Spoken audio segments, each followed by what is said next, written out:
Pode sentar, meu irmão, fique à vontade. Louvado seja Deus por mais essa oportunidade que temos. Queridos, Paulo, no capítulo 2 de 1 aos Coríntios, ele continua tratando as causas da perigosa divisão que aquela igreja vivenciava naquela época. Paulo, ele tem uma intenção muito sábia. Ele vai discutir essa divisão, essa separação, trazendo o verdadeiro significado da mensagem da cruz. Ele vai fazer uma explanação muito rica, muito profunda, a respeito da natureza, do significado e, sobretudo, do poder da palavra e da mensagem do Senhor. Isso vai ter um efeito muito importante, um efeito de cura e de direção para aqueles irmãos que estavam enfrentando muita dificuldade. Nós começamos, queridos, o primeiro versículo de 1 Coríntios 2 diz: E eu, irmãos, quando fui ter convosco, anunciando-vos o testemunho de Deus, não fui com sublimidade de palavras ou de sabedoria. A primeira coisa que nós precisamos conhecer aqui é um elemento cultural muito importante. Vejam, naquela época, quando uma pessoa importante, uma figura que se destacava, chegava numa cidade, sobretudo numa cidade grega, havia uma expectativa social, sobretudo da elite intelectual da época, para que aquela pessoa fizesse uma grande explanação, uma apresentação das suas ideias. Ele, num contexto público, com um auditório seleto, ele ia fazer uma explanação das suas ideias, do seu pensamento. E isso era esperado com muita expectativa. Naquela época, existiam homens que eles eram exímios na arte da retórica. Eram homens que eram esperados exatamente para arrebatar as multidões. Então eles vinham com técnicas de persuasão, com o discurso eloquente, argumentação engenhosa, espantosa oratória, e eles mexiam com as pessoas. Nós estamos falando verdadeiramente dos sofistas gregos, sobretudo. Eram pessoas que tinham uma grande capacidade de persuasão, muito inteligentes, e que andavam pelas cidades. E vejam que interessante, eles chegavam numa cidade e anunciavam-se, e defendiam as suas ideias, e se as pessoas recebessem bem, gostassem da oratória, gostassem da explanação, elas pediam que ele ficasse mais um pouco, e às vezes até aquela pessoa ficava como um seu discípulo, inclusive pagando por esse pensamento, por essas ideias que essas pessoas, esses grandes oradores falavam e expunham. Então, eles estavam, numa linguagem contemporânea, procurando seguidores.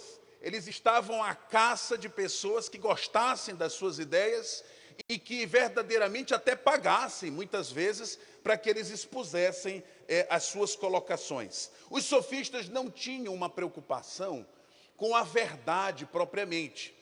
O interesse deles não era convencer a plateia a respeito de um tópico de verdade, não. Eles manipulavam as palavras, mexiam com o sentimento das pessoas, era como se fosse uma brincadeira de tentar convencer as pessoas, pouco importa qual a mensagem e qual a ideia, desde que você deixasse as pessoas estupefatas, você já tinha conquistado esse objetivo, ainda que defendendo uma ideia absurda. Eu trago aqui, por exemplo, Protágoras, foi o maior sofista que existiu, o mais famoso dos filósofos sofistas, cuja linha de pensamento era: o homem é a medida de todas as coisas. Então, Protágoras era um relativista, ele entendia que o homem era a referência central de tudo na vida, era uma pessoa muito eloquente. Quais eram as técnicas da oratória sofística, da retórica grega? Se você quiser anotar, a título de cultura geral, é importante, vai ser interessante. Em primeiro lugar, o sofista, ele quando falava, ele falava com o propósito de impressionar a plateia. Os gregos, a retórica grega chama isso de ethos. É mais ou menos como sacudir o ambiente. Esse era um propósito dos sofistas. Um outro propósito dos sofistas, aqui de acordo com as técnicas da retórica grega, era deslumbrar os ouvintes, fazê-los ficarem admirados da inteligência daquele orador. Os gregos chamavam isso de patos.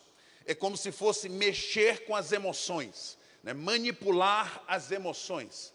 Os sofistas gregos, além de querer impressionar, além de deslumbrar, chamar a atenção para si e não para a mensagem, eles tinham uma intenção também de convencer a plateia, através de argumentos racionais, concatenados, com muito brilhantismo, ainda que essa ideia fosse um absurdo, ainda que essa ideia não fosse uma verdade, ela defendida com técnicas de oratória, de uma racionalidade, os sofistas manipulavam as ideias, os conceitos e os significados a ponto de conduzir as pessoas a um engano. Mas se a plateia o aplaudia e o admirava, o objetivo estava, portanto, conquistado.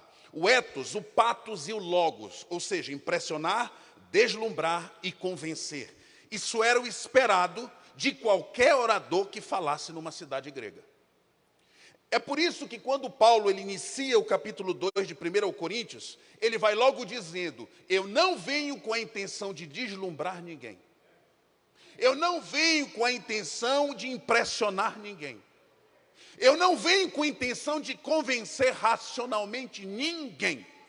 É assim que Paulo começa escrevendo aos Coríntios. Ele afirma: eu não sou um sofista, eu não manipulo palavras, eu não estou interessado em arrancar sorriso de vocês. O que eu quero é transmitir apenas uma mensagem que eu conheço e que sei que vai mudar a vida de vocês. Paulo, portanto, quando diz assim, olha, eu decidi não ir com vocês com sabedoria humana, e convenhamos, se havia alguém que tinha capacidade intelectual de expor como um sofista, era o próprio Paulo. Era um homem exímio no conhecimento das Escrituras, um homem que tinha conhecimento de muitos idiomas, era um poliglota, era extremamente versado na cultura geral, ele conhecia poetas, filósofos, ele invocou um poeta pagão quando falou no Areópago, em Atenas, em Atos 17. Era um homem extremamente culto. Convenhamos, Paulo tinha toda a capacidade intelectual de atuar no ethos, no pathos e no logos, para impressionar uma plateia. Mas ele diz, não é esse o meu objetivo. O meu objetivo não é impressionar ninguém. Paulo, portanto, começa dizendo o seguinte, olha, ao contrário da expectativa de vocês, inclusive da igreja, eu não estou aqui para tentar impressionar. Paulo, portanto, era o oposto do ideal oratório greco-romano. Completamente oposto. Não era essa a intenção dele. Bom, ele rejeita a retórica grega e decide expor sobre Jesus. E aqui tem um outro ponto muito importante.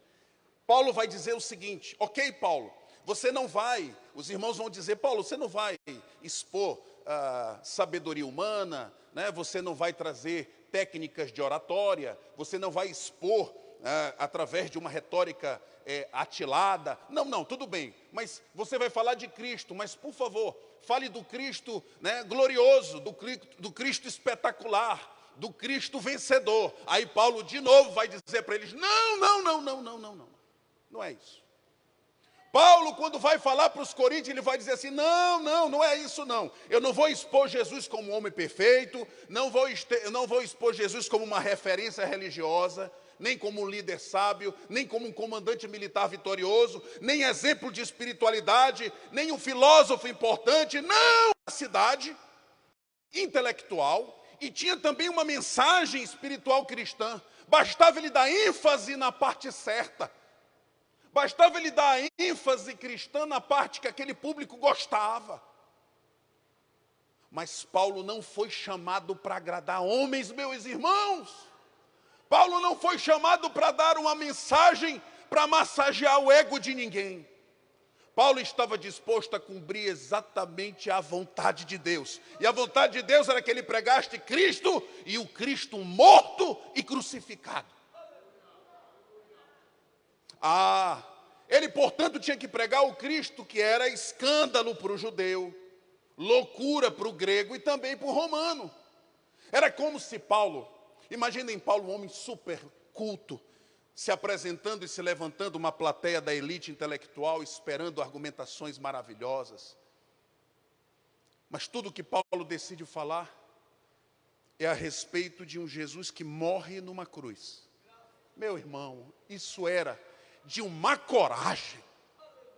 Imagina você numa faculdade, numa universidade, eu já passei por isso, e ter que fazer uma explanação, e você vai ter que trazer argumentos a respeito da dignidade humana.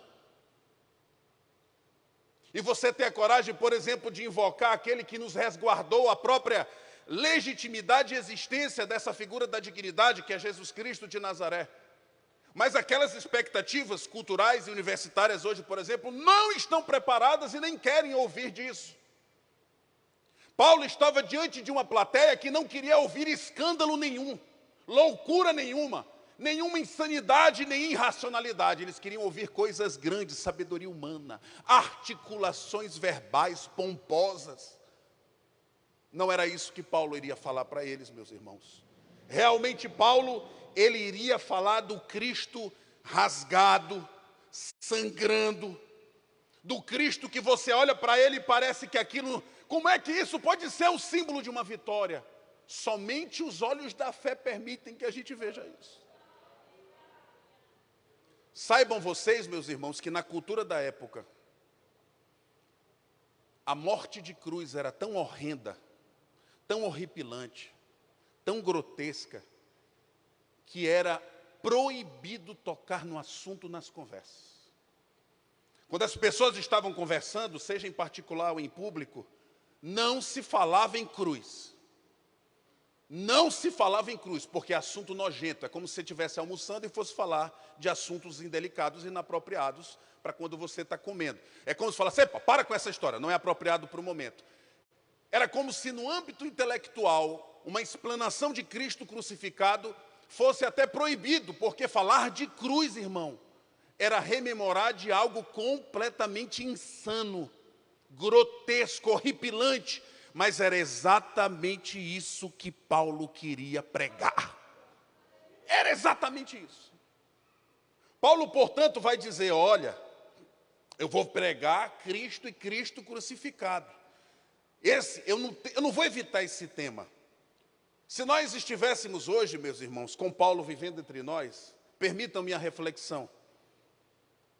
Eu tenho uma impressão, quase uma convicção, pastor Samuel, que Paulo teria pouquíssimos seguidores na rede social. Vamos imaginar, né, pastor Salomão? O Instagram de Paulo. Você vai vendo aí gente com 2 milhões, 3 milhões de seguidores, 4 milhões, 5 milhões, fazendo articulações lindas que Jesus te ama, te ama, te ama, te ama, te ama, Ele te ama, Ele te ama. Não precisa mudar nada. Continue como está, que Jesus te ama, Ele te quer desse jeito. Segue a tua vida, esse amor dele é profundo, maravilhoso. Não te preocupa com o que os outros falam. Jesus te ama, segue em frente. Não, é do jeito que você nasceu, do jeito que tu é. Foi Ele que te fez aí. Eu fico imaginando Paulo no Instagram dizendo, ei, vamos se converter, vamos falar da cruz de Cristo. Você foi salvo, mas Jesus não te quer desse jeito não, Ele quer te santificar. A vida cristã não é isso não, de massagear a égua. A vida cristã é uma vida de renúncia, é uma vida de cruz. Paulo, quando diz eu vou pregar Cristo crucificado, ele está dizendo, não há mensagem cristã verdadeira se não tiver cruz. Mortificação da carne, renúncia de pecado, perdão, arrependimento. Aí você entraria no Instagram de Paulo, pastor Salomão, vamos botar aí 600 seguidores. Já viu? Meu irmão, se tinha uma coisa que Paulo não se preocupava, era com a opinião dos outros, não estava interessado em seguidor, ele não queria seguidores, ele queria discípulos para Jesus. Discípulo para Jesus, era isso que ele queria. Então é essa também a motivação que deve nos mover.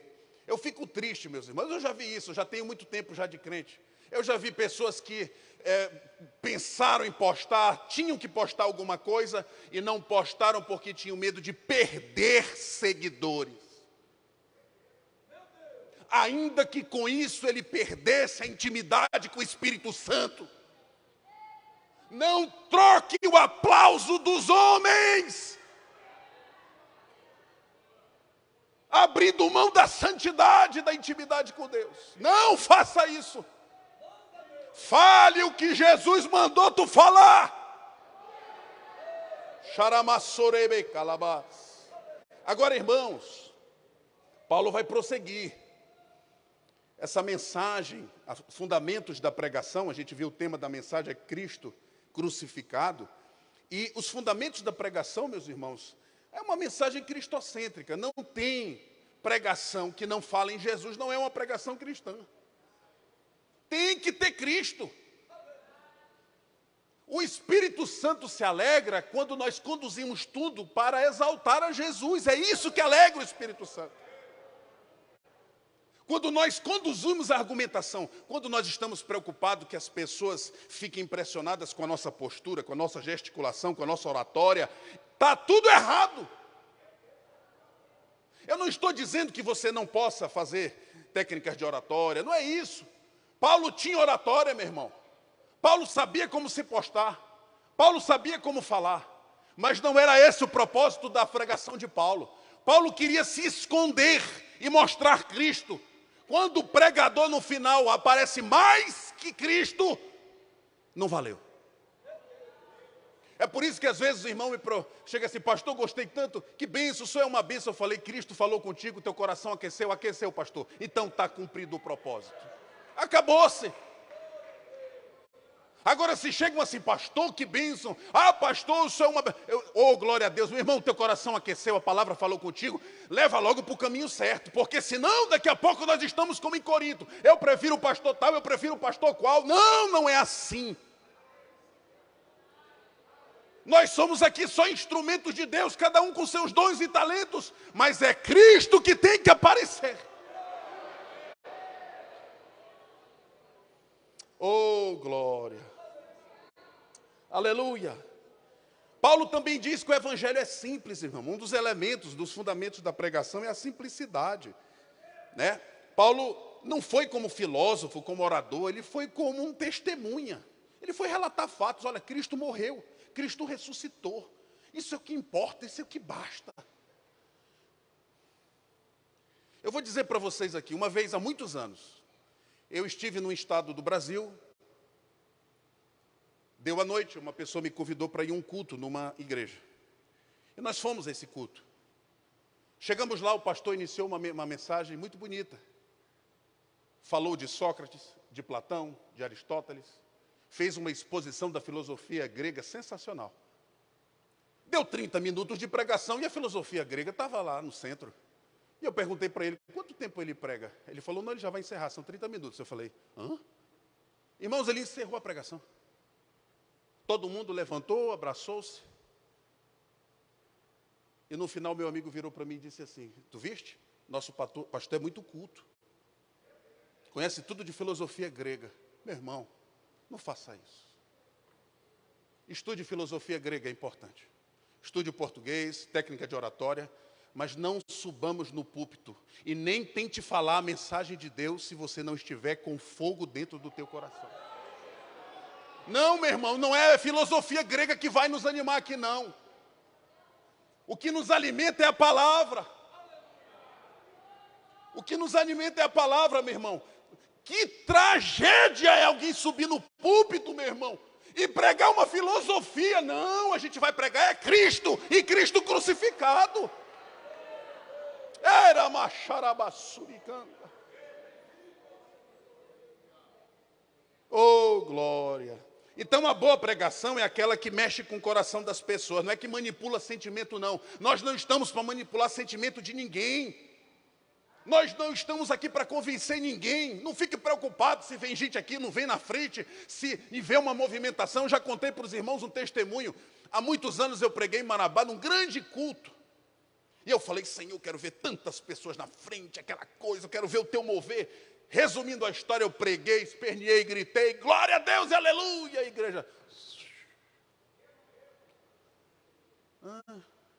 Falei, Senhor, não vem ninguém. Eu senti-me envergonhado e pensei, nunca fui chamado para isso. Não é para mim. Aquilo ficou marcado na minha cabeça.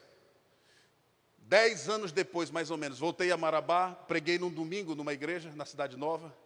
Terminou o culto, uma irmã me procurou e disse, pastor, o senhor lembra, há muito tempo atrás, uma mensagem que o senhor pregou sobre Abraão e sua chamada, no templo Siloé.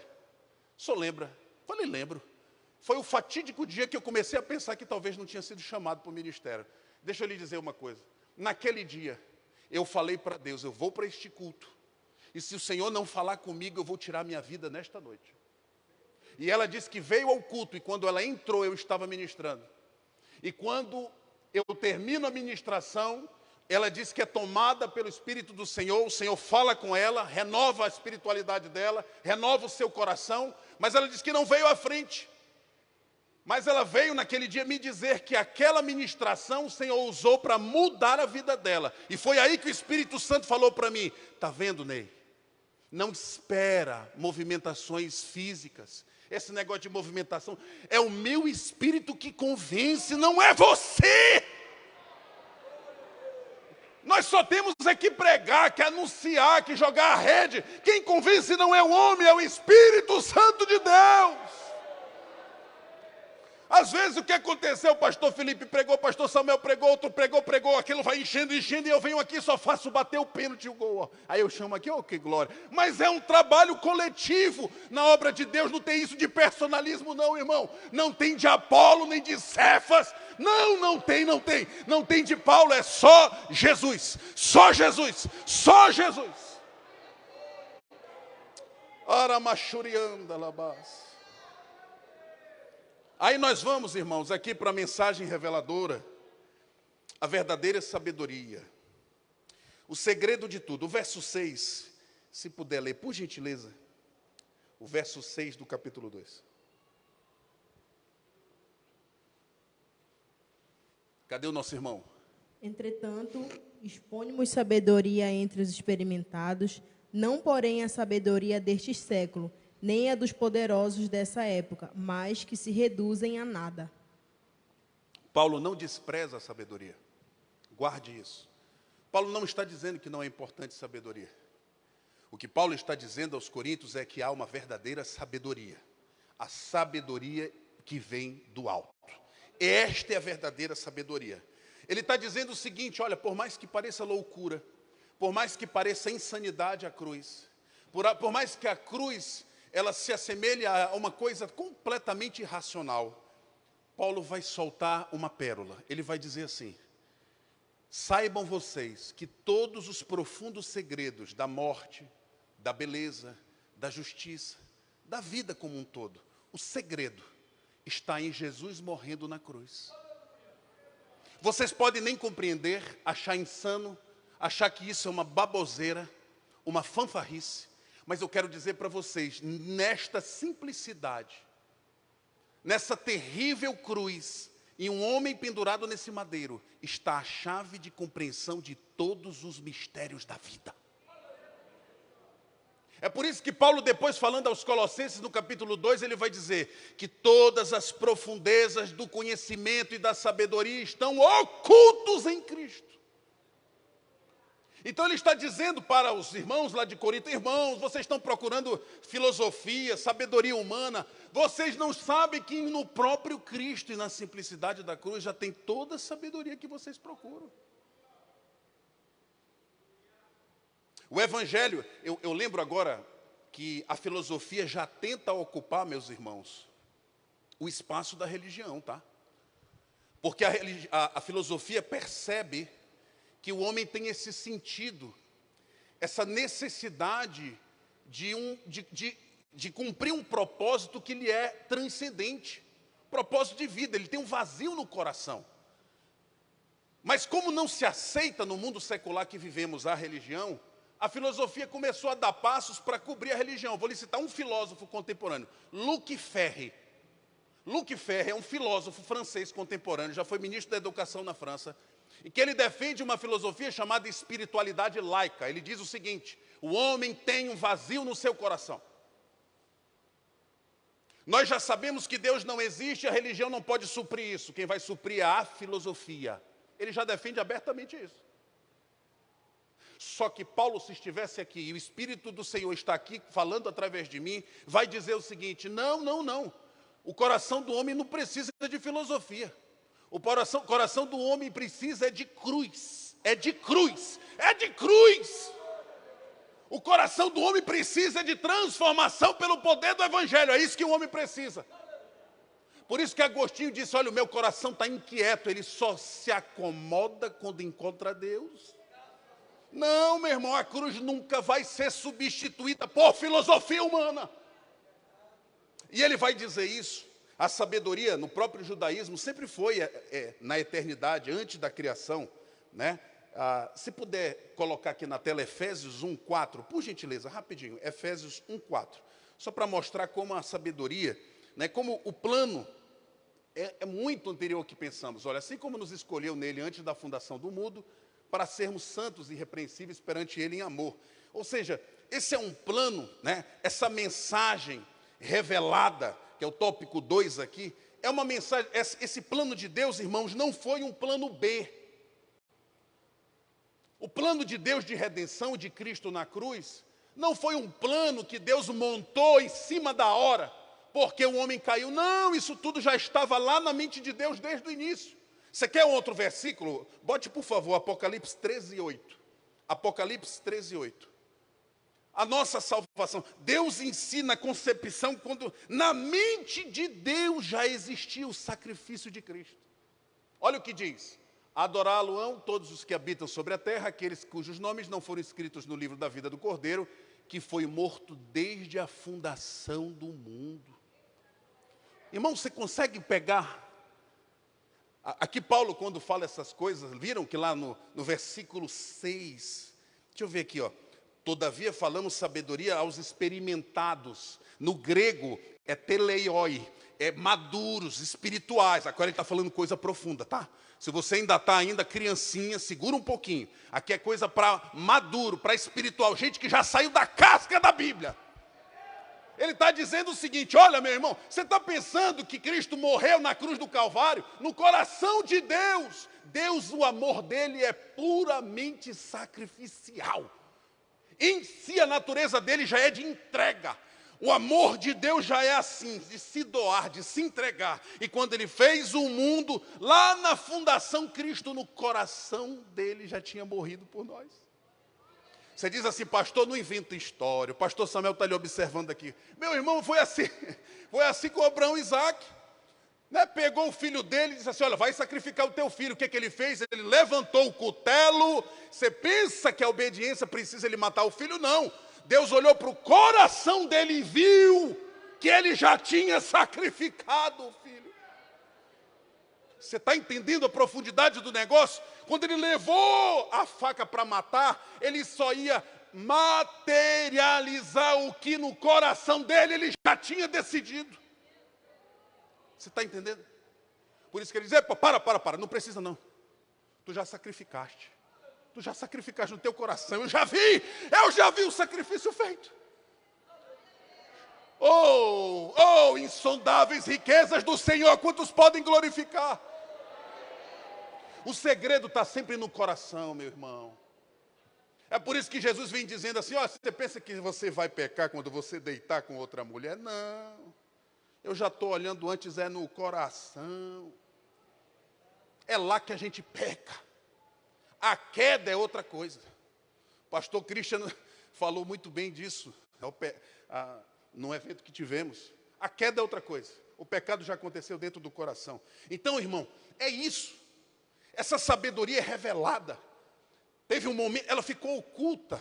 E Deus foi progressivamente revelando, foi trazendo, sabe, a revelação aqui e acolá, até que chegou um tempo, na plenitude do tempo, que ele anunciou a Jesus. Jesus veio e essa verdade foi revelada. E quando Cristo morreu numa cruz, essa sabedoria foi exposta para todo mundo, e quem crê será salvo, quem não crê já está condenado, diz a palavra. Agora, apesar de ser uma sabedoria tão linda, tão amorosa e profunda, meu irmão, os sábios daquela época foram ignorantes, foram cegos. Olha que sabedoria de Deus, hein? Mas pastor, por que Jesus veio exatamente naquela época, no Oriente Médio, daquela época? Por quê? Naquela época, os grandes filósofos já tinham atuado, os grandes pensadores. Toda a base do direito romano, tá? A nossa base jurídica é toda do direito romano, já estava alicerçada. O direito romano já estava alicerçado. Nós já tínhamos uma religião alta, uma religião maravilhosa, o judaísmo. Então vejam, os sábios da época, vejam, a religião mais significativa, os pensadores mais profundos e os governantes mais respeitáveis já tinham pisado nesta terra. E Jesus vem dizendo, tudo isso é sabedoria humana, não chega a mim. Não se compara com a sabedoria do céu. Isso tudo para Deus é loucura, não é, pastor Jonathan? Deus, na sua simplicidade, vem dizendo, olha, tudo que esses filósofos estão dizendo, tudo que esses governantes romanos estão fazendo, tudo que se está estabelecendo no ritual judaico, tudo isso é sombra, é só uma reminiscência, é um pouquinho, não chega nem aos pés da sabedoria que está sendo revelada na cruz do Calvário. Você consegue se alegrar com a cruz, meu irmão? Deixa eu lhe perguntar. Meu irmão, se a cruz não mexer com o teu coração, o que está acontecendo? Quando eu penso que Cristo morreu por mim naquela cruz, irmão, o filme de Mel Gibson é duro. Mexe com a gente. Às vezes a gente até pensa que ele exagerou. Mas não exagerou, não. Jesus sofreu, foi muito mais do que está retratado naquele filme. Não há nenhuma criatividade humana que expresse com perfeição o que o teu Jesus sofreu para te salvar. Meu irmão, isso é para a gente dar glória, dar glória, dar glória, dar glória. É por isso que tu tens motivo para glorificar a Deus, é hoje, pelo que Jesus lá fez. Não fica perturbado, porque Jesus não me deu isso, está demorando ele me dar aquilo. Não! Glorifica pelo que ele já te deu na cruz do Calvário, a tua salvação. Essa é a sabedoria de Deus, meu irmão. Oh, glória! Paulo diz, eles executaram o Senhor da glória. São cegos. Sábios deste mundo são cegos espirituais. Não, eles não enxergam a verdade. Por isso que Jesus disse, olha, Pai, muito obrigado, Criador dos céus e da terra, que ocultaste essa sabedoria dos sábios e instruídos e revelaste essa sabedoria para os pequeninos. Quem é pequenino aqui? Quem é pequenino aqui? Sabe o que é pequenino, pastor Felipe? Pequenino é o que é guiado, é o que é orientado.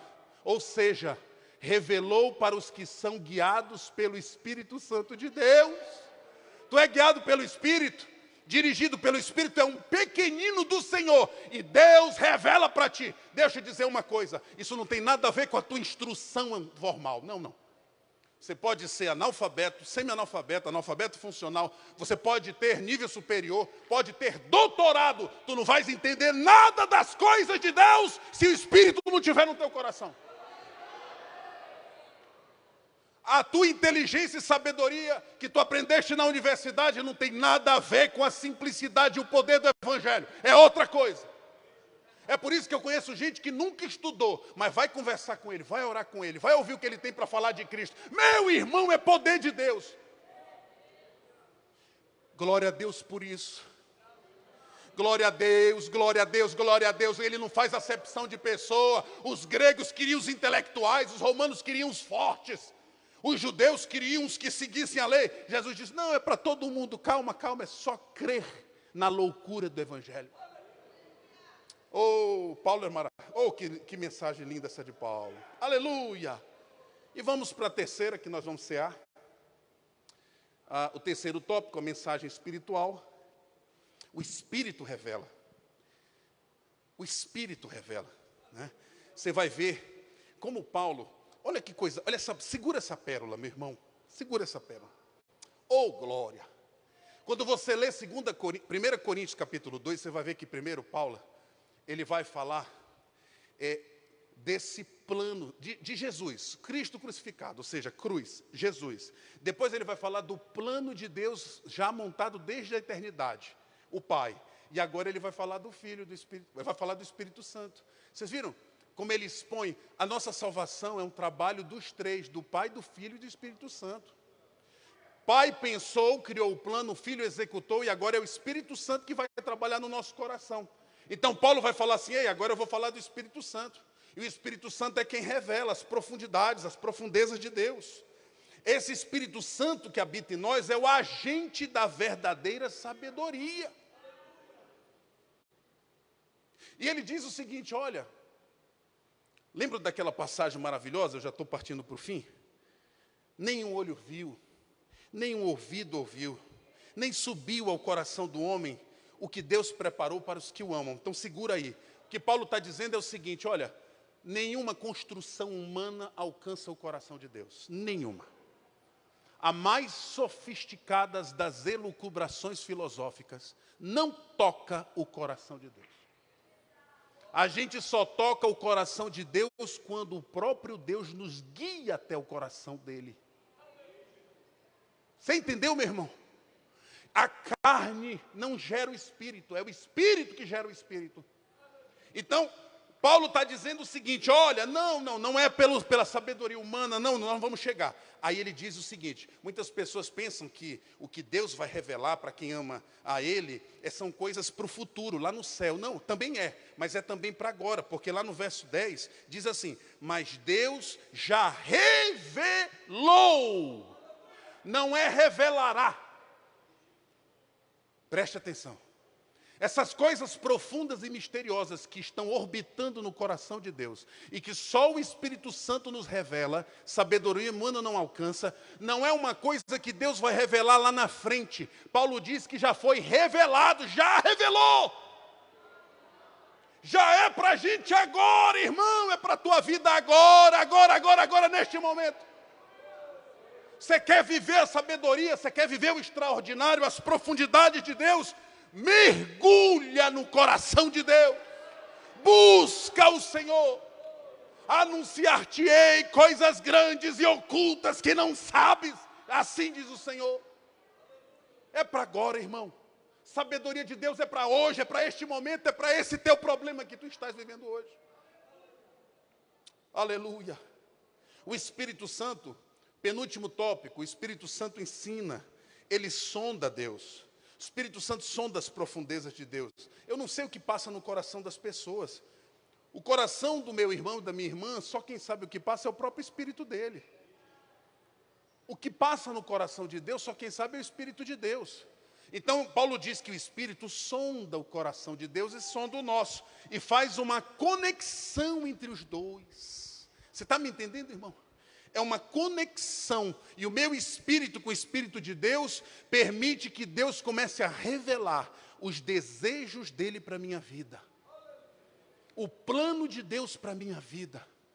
Você está louco buscando o que Deus quer para a tua vida? Procure intimidade com o Espírito de Deus. Você não vai conseguir isso na universidade, você não vai conseguir isso num cartomante, você não vai conseguir isso com um filósofo profundo, não é no Instagram que tu vais conseguir saber a vontade de Deus para a tua vida. A vontade de Deus para a tua vida tu vais conhecer estudando, meditando a palavra e de joelho buscando o Espírito Santo de Deus. Aí você vai dizer, pastor, isso é tão antigo, isso é da época do Gunnar Wing, do Daniel Berg. Meu irmão, é esse que é o segredo que esses homens descobriram. Aquece o teu coração, irmão, aquece o teu coração, irmã. Você fica procurando nas loucuras da vida. E o segredo está bem aqui. O segredo está aqui, ó. Eita, fica em pé, meu irmão.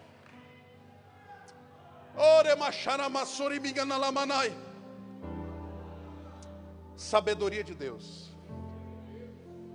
Paulo vai dizer, o homem natural, psiquicói. O homem espiritual é o pneumaquitoi. Pastor, o homem dirigido pelo Espírito. Paulo está dizendo, olha, tem homens naturais. Ele não entende do Espírito. mas o espiritual entende.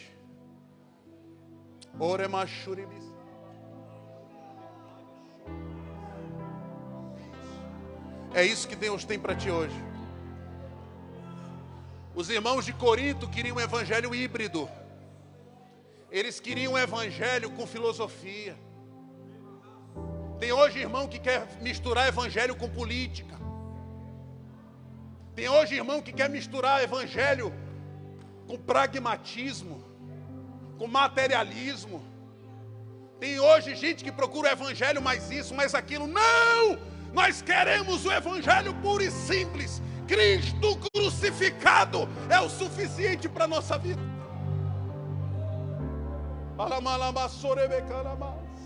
Os irmãos de Corinto, irmão, eles tinham perdido a capacidade de contemplar a simplicidade e o poder de Deus. Paulo diz o seguinte: a maior prova de que esse evangelho de Cristo, Cristo crucificado, é eficaz, é a própria vida de vocês. A própria vida de vocês. Eu sou testemunha que esse evangelho simples como é capaz de mudar a vida de um ser humano.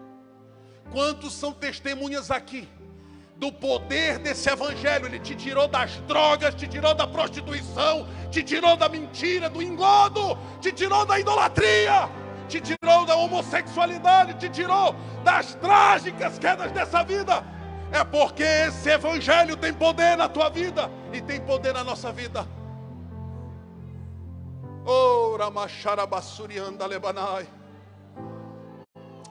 Vou encerrar para nós cearmos.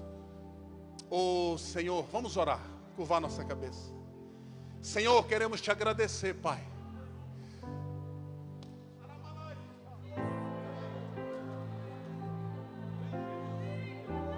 Se você quiser vir aqui à frente, fique à vontade. Nós vamos orar. Daqui a pouco cear. O Espírito de Deus está falando com muita gente aqui nesse lugar. Não me importa quanto tempo tu é crente. Se você está a primeira vez neste lugar, se você nunca aceitou Jesus, não importa. Você tem a oportunidade de vir aqui à frente. Nós vamos orar como igreja. Ceie com seu coração limpo. Ceie com seu coração limpo diante do Senhor. O Espírito de Deus está agindo aqui nesse lugar. O Espírito de Deus está agindo aqui nesse lugar. Venha, venha. Oh, coisa linda. Você que nos ouve nas redes sociais, na Rede Boas Novas, na internet, Jesus está falando contigo nessa hora também. Eita, te move, te entrega. Apresenta a tua vida diante do Senhor. Faz esse trabalho, faz esse esforço para Deus. Xarabacanta, pode vir, pode vir, pode vir. Pode vir, Deus é fiel, Deus é fiel. Ele vai recompensar essa tua ação. Venha, venha, venha. Pode vir que nós vamos orar agora. Vem, vem, vem. Oh, coisa linda, a sabedoria de Deus, a sabedoria de Deus. Oh, oh, Senhor, recebe. Recebe essas vidas, Pai.